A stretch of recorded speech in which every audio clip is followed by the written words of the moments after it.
ಸಂಕ್ರಾಂತಿ ಹಬ್ಬ ದೇಶ ವಿದೇಶಗಳಲ್ಲಿ ಬೇರೆ ಬೇರೆ ಹೆಸರುಗಳಿಂದ ಆಚರಿಸುವ ಒಂದು ಸುಗ್ಗಿ ಹಬ್ಬ. ಸಂಕ್ರಾಂತಿ ಮುಖ್ಯವಾಗಿ ದಕ್ಷಿಣ ಭಾರತದಲ್ಲಿ ಆಚರಿಸುವ ಒಂದು ಪ್ರಮುಖ ಹಬ್ಬ. ಕೊಯ್ಲು ಅಥವಾ ಸುಗ್ಗಿ ಸಂದರ್ಭದಲ್ಲಿ ಆಚರಿಸುವ ಸಂಕ್ರಾಂತಿ ಹಬ್ಬ ಸಮೃದ್ಧಿಯ ಸಂಕೇತ.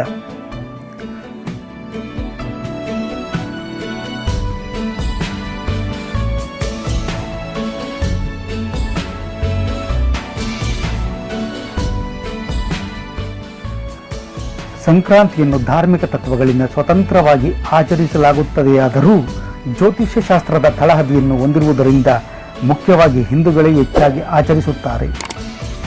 ಈ ಹಬ್ಬ ಕರ್ನಾಟಕ, ಆಂಧ್ರ, ತಮಿಳುನಾಡುಗಳಲ್ಲಿ ಆಚರಿಸುವ ಒಂದು ಪ್ರಮುಖ ಹಬ್ಬ. ಒಂದು ವರ್ಷದಲ್ಲಿ 12 ಮಾಸಗಳು, ಅವುಗಳನ್ನು 2 ಭಾಗ ಮಾಡಲಾಗಿದೆ. ಒಂದು ಉತ್ತರಾಯಣ, ಮತ್ತೊಂದು ದಕ್ಷಿಣಾಯಣ. ಸೂರ್ಯನು ಒಂದು ರಾಶಿಯಿಂದ ಮತ್ತೊಂದು ರಾಶಿಗೆ ಪ್ರವೇಶ ಮಾಡುವ ದಿನವನ್ನು ಸಂಕ್ರಮಣ ಎಂದು ಕರೆಯುತ್ತಾರೆ.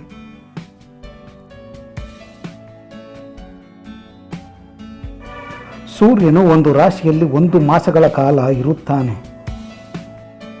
ಧನಸ್ಸು ರಾಶಿಯಿಂದ ಮಕರ ರಾಶಿಗೆ ಸೇರುವ ಸಮಯವನ್ನು ಮಕರ ಸಂಕ್ರಾಂತಿ ಎನ್ನುತ್ತಾರೆ.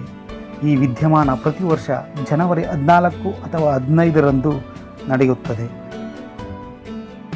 ಆನಂತರ ಸೂರ್ಯನ ಪಥವು ಉತ್ತರಾಭಿಮುಖವಾಗಿ ಸಂಚರಿಸಲು ಪ್ರಾರಂಭವಾಗುತ್ತದೆ. ಈ ಸಂದರ್ಭದಲ್ಲಿ ಬೆಳಕಿನ ಪ್ರಖರತೆ ಹೆಚ್ಚು ಇರುತ್ತದೆ.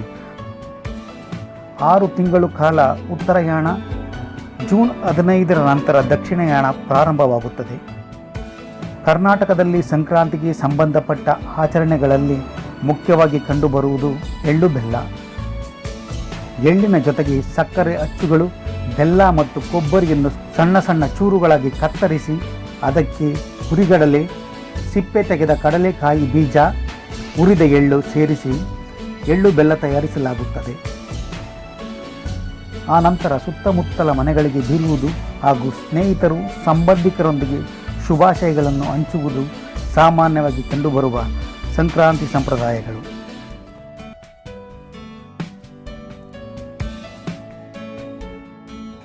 ಅಷ್ಟೇ ಅಲ್ಲದೆ ಗೋವುಗಳನ್ನು ಸ್ವಚ್ಛಗೊಳಿಸಿ ಅಲಂಕಾರ ಮಾಡಿ ಊರ ತುಂಬ ಮೆರವಣಿಗೆ ಮಾಡುವುದು,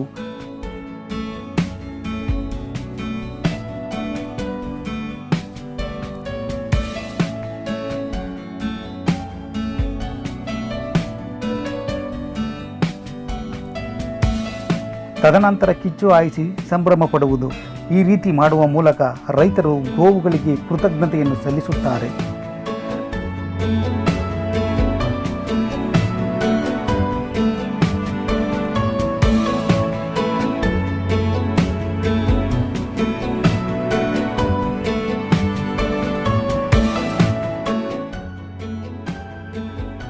ತಮಿಳುನಾಡಿನಲ್ಲಿ ಈ ಹಬ್ಬವನ್ನು ಪೊಂಗಲ್ ಎಂದು ಕರೆಯುತ್ತಾರೆ. ಇಲ್ಲಿ 4 ದಿನಗಳ ಹಬ್ಬವಾಗಿ ಆಚರಿಸಲಾಗುತ್ತದೆ. ಮೊದಲನೆಯ ದಿನ ಭೋಗಿ ಹಬ್ಬವೆಂದು ಕರೆಯುತ್ತಾರೆ. ಈ ದಿನ ಮನೆ ಮಂದಿಯೆಲ್ಲ ಹೊಸ ಬಟ್ಟೆ ತೊಟ್ಟು ಸಂಭ್ರಮಿಸುತ್ತಾರೆ. ಎರಡನೇ ದಿನ ಪೊಂಗಲ್.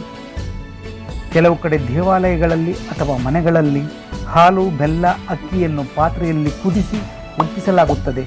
ಇದನ್ನು ಸಮೃದ್ಧಿಯ ಸಂಕೇತ ಎಂಬ ನಂಬಿಕೆ.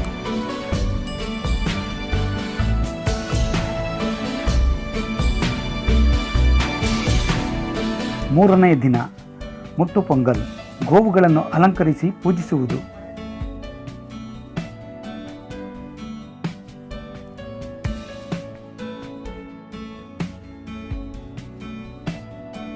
ನಾಲ್ಕನೇ ದಿನ ಕಾಣುಂ ಪೊಂಗಲ್.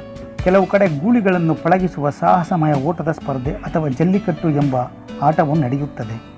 ಜಲ್ಲಿಕಟ್ಟು ಇದು ತಮಿಳುನಾಡಿನ ಸಾಂಪ್ರದಾಯಿಕ ಒಂದು ಆಟ.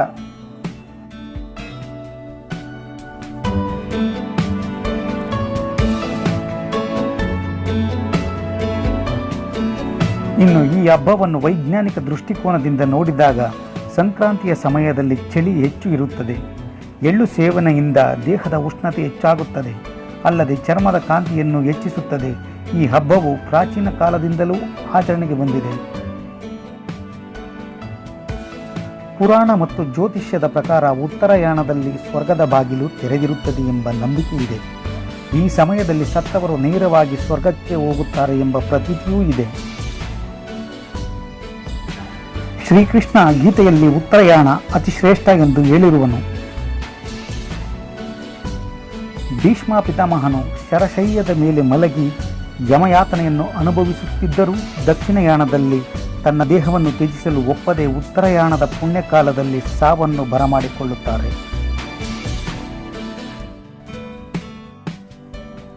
ಕೃತಾಯುಗದಲ್ಲಿ ಶಿವ ಮತ್ತು ಪಾರ್ವತಿಯರು ವಿವಾಹವಾಗಿದ್ದು ಈ ಉತ್ತರಾಯಣದಲ್ಲಿ.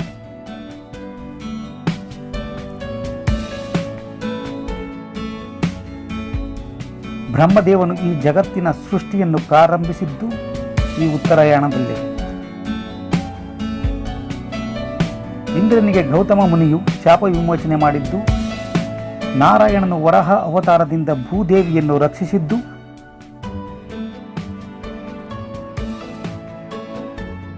ಸಮುದ್ರ ಮಂಥನದಲ್ಲಿ ಮಹಾಲಕ್ಷ್ಮಿ ಅವತರಿಸಿದ್ದು, ಹಾಗೂ ಋಷಿಮುನಿಗಳು ತಪಸ್ಸಿಗೆ ಆಯ್ಕೆ ಮಾಡಿಕೊಂಡಿದ್ದು ಸಹ ಈ ಉತ್ತರಾಯಣದಲ್ಲಿ. ಈ ಎಲ್ಲ ಕಾರಣಕ್ಕಾಗಿಯೇ ಜ್ಯೋತಿಷ್ಯ ಶಾಸ್ತ್ರದ ಪ್ರಕಾರ ವಿವಾಹ, ನಾಮಕರಣ, ಗೃಹ ಪ್ರವೇಶಗಳಂತಹ ಶುಭ ಕಾರ್ಯವನ್ನು ಉತ್ತರಾಯಣದಲ್ಲಿ ಮಾಡುತ್ತಾರೆ.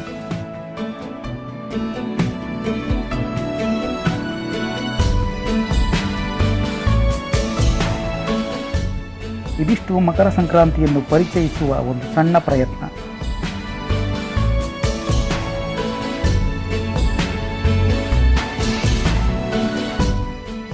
ಈ ವಿಡಿಯೋ ಇಷ್ಟವಾದರೆ ಸಬ್ಸ್ಕ್ರೈಬ್ ಮಾಡಿ, ಲೈಕ್ ಮಾಡಿ, ಶೇರ್ ಮಾಡಿ. ಧನ್ಯವಾದಗಳು.